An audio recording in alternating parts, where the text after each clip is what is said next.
안녕하세요. 퇴근 후 낭독가입니다. 이 영상은 서점에서 우연히 찾은 보석 같은 책, 이병률 작가님의 바람이 분다, 당신이 좋다에 대한 저의 독서 후기와 낭독을 담은 영상입니다. 후반부의 작품 낭독은 달 출판사의 허락을 구하고 낭독했습니다. 낭독을 허락해 주셔서 정말 감사합니다. 낭독을 먼저 들으실 분은 타임라인에 표시된 곳으로 가시면 됩니다. 한 사람이 있습니다.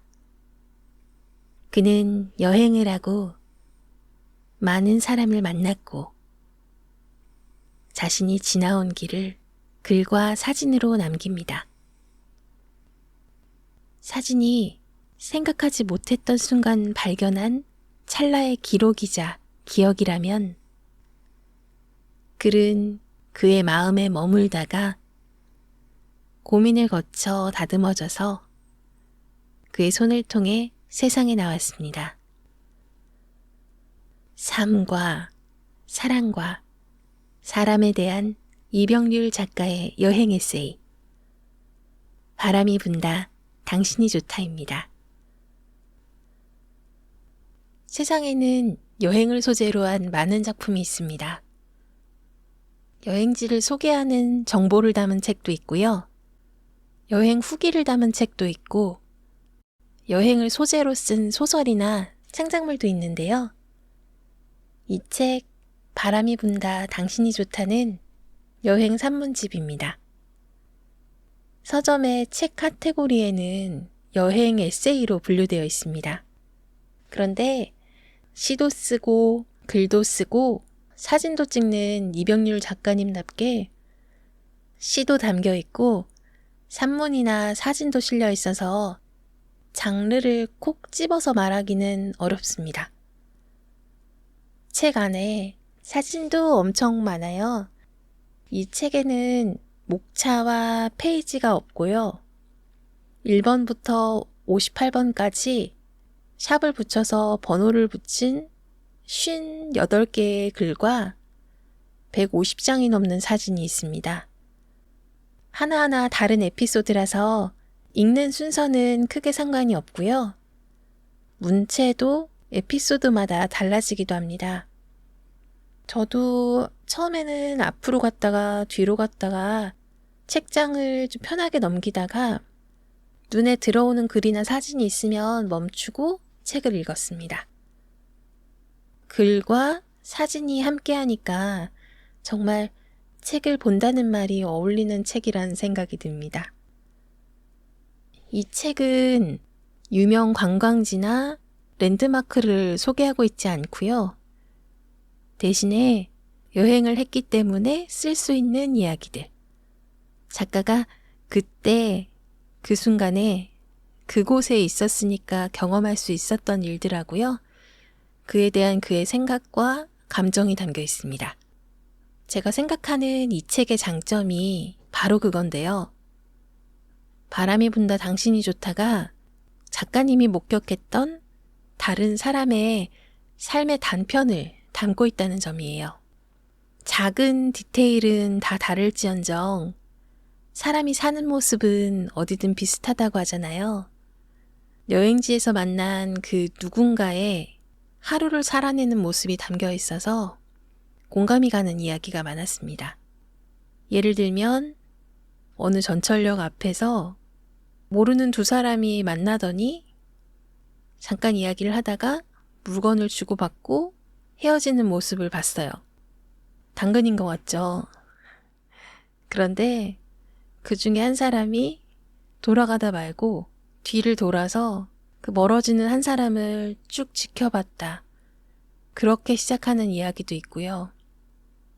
작가는 글을 통해서 말을 하는 사람이고 독자가 글을 통해서 작가의 목소리를 듣는 사람이라고 본다면 책을 읽다 보면 내가 목격했던 광경은 이런 광경이었어요. 라고 친절하게 말해주는 기분이 들었습니다.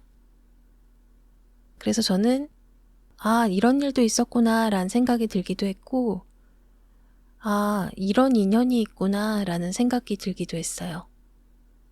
저는 바람이 분다, 당신이 좋다라는 책을 만났을 때 책이 저를 찾아온 것 같은 기분이 들었어요.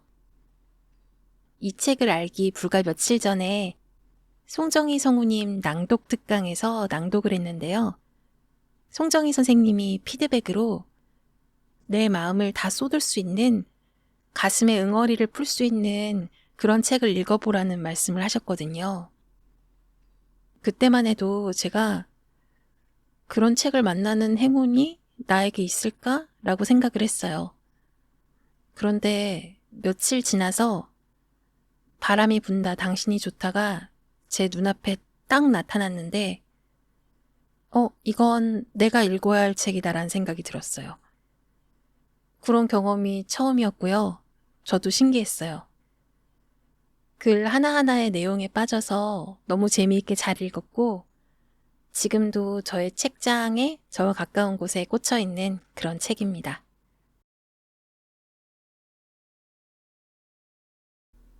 이 책을 처음 다 읽고 났을 때 들었던 생각은요. 바람이 분다, 당신이 좋다는 사랑하는 이에 대한 기억을 담고 있는 사람에게 추천하고 싶은 책이다. 그런 생각이 들었고요. 사랑이란 이런 거야, 저런 거야, 이렇게 얘기하기보다 이런 사랑도 있더라 라는 말을 하는 책이라는 생각이 들었어요. 제가 오늘 낭독한 부분은 58개 에피소드 중에서 35번째 이야기, 어쩌면 이토록 아무것도 아닐 수 있는지입니다. 제가 이 책을 샀던 게 겨울이었는데 그 겨울의 분위기랑 너무 잘 맞아떨어지고, 제가 겪은 일이 아닌데도 제가 겪었던 일처럼 훅 와닿았던 에피소드여서 낭독을 하고 싶다고 생각을 했어요. 한번 들어주시면 감사하겠습니다. 그리고 낭독 듣기 전에 구독도 꼭 부탁드리겠습니다. 바람이 분다, 당신이 좋다. 이병률 지음. 달 출판사. 35. 어쩌면 이토록 아무것도 아닐 수 있는지. 추운 바람 부는 겨울. 폴라로이드 카메라를 봅니다. 전자상가를 지나다 문득 보게 된 폴라로이드 카메라 앞에서 모두 지나갔다고 생각합니다. 세상에 하나밖에 없는 건 당신이기도 했고 폴라로이드 사진이기도 했으며 또 우리 둘의 조합이기도 했습니다. 세상에 하나밖에 없는 바람을 적었었지요. 그 바람은 하나인 줄 알았는데 순식간에 하나가 아닌 여러 개가 되었지요. 이를테면 이런 식의 바람들. 당신도 나를 사랑했으면 좋겠다. 당신이 나에게 기댔으면. 내가 당신을 얼마 전부터가 아닌 10년 전부터 사랑했으면. 넘어져도 당신 앞이었으면 좋겠다. 당신이 나에게 내가 절대로 할 수 없는 일들을 해달라고 졸랐으면 좋겠다. 그래도 꼭 성공하란 말은 안 했으면 좋겠다. 당신이 좋다 라고 하루에 20번씩 혼잣말하기. 당신이 좋아하는 고래를 보러 다시 함께 제주도에 가기. 서로를 떠났다 돌아오기. 나 당신을 잊어도 당신을 사랑했으면 좋겠다.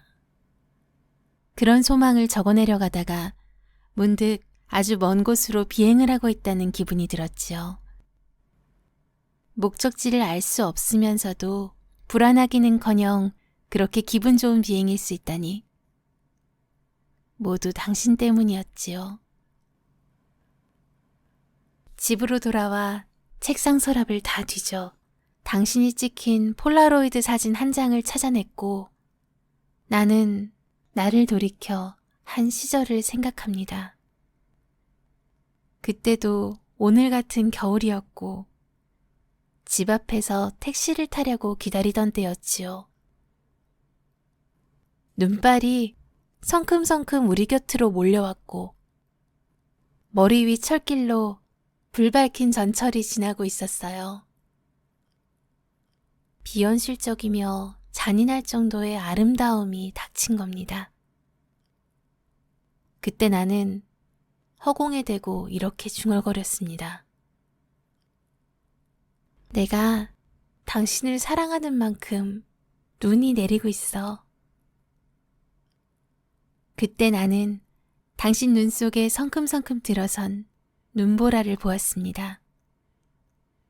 어찌할 바를 모르는 두 사람의 심장은 아마도 그 풍경을 오래 기억하겠다 다짐하고 있었겠지요. 우리 사랑은 눈을 기다리는 일처럼 맹목적이어서 다른 일은 예감할 수 없었지요. 얼른 도망가야 하는데 무슨 일이 닥칠지를 모르고 그 자리를 지키고 선 채 느릿느릿 행동하는 사람들 같았지요. 그러다 무슨 일이라도 생기면 어쩌려고. 한 사람이 훌쩍 떠나버리거나 서로와 상관없이 갑자기 한 사람이 죽도록 외로워한다거나 하면 어쩌려고. 맨날 사랑만 하고 있었던 거지요. 그러다 우린 또 너무 많은 눈을 맞았지요. 그 폭설로 우리는 잡은 손을 놓았고 그렇게 갈라져 먼 곳으로 정반대 방향으로 걸어갔던 거죠. 헤어지는 순간 알았습니다. 당신과 한 번도 기차를 타보지 못했다는 사실을요. 당신과 시간을 많이 사용하지 못했다는 사실을요. 당신에게 많은 것을 받았지만 그 순간부터는 아무것도 가지고 있지 않다는 걸요. 우리가 죽어야 할 아무 이유 없이 언젠가는 죽음을 받아들여야 하는 일처럼 내 비행은 그렇게 끝이었습니다. 당신을 한번 본 적이 있습니다. 당신과 내가 자주 가던 극장에서였어요. 나는 많은 사람들과 같이 있었고 당신은 혼자였습니다. 혼자인 당신이 어떤 영화를 보러 왔는지 알려하지 않았습니다. 아마도 당신을 지켜야겠다는 마음이 앞서서 그랬던 것 같습니다. 나는 많은 사람들과 한 줄로 극장에 앉았지만 영화를 보지 않았습니다. 내 머릿속에 가득 찬 끝이라는 말이 서러워서 눈을 감고 있었습니다. 대신 당신과 내가 속해 있는 이 건물이 무너져 내리는 상상을 하면서 급기야 내 자신에게 놀라고 말았습니다. 왜 헤어짐의 상태에서는 사랑하지 않았던 거라고 믿게 하는지를, 사랑이 아니었다고 말하게 되는지를, 왜 헤어진 이후로는 정확하지 않은 것만 생각하게 되는지를 모르고 모르겠습니다. 정말로 우리는 아무것도 아니었는지를, 어쩌면 그토록 아무것도 아닐 수 있는지를 생각할 때마다 나는 버둥거립니다. 당신이 잘 지내고 있다면 나 지금부터라도 잘 지낼까 합니다. 그런데 나 어떻게 잘 지낼 수 있을까요? 이렇게 못났고 마음도 엉망인데.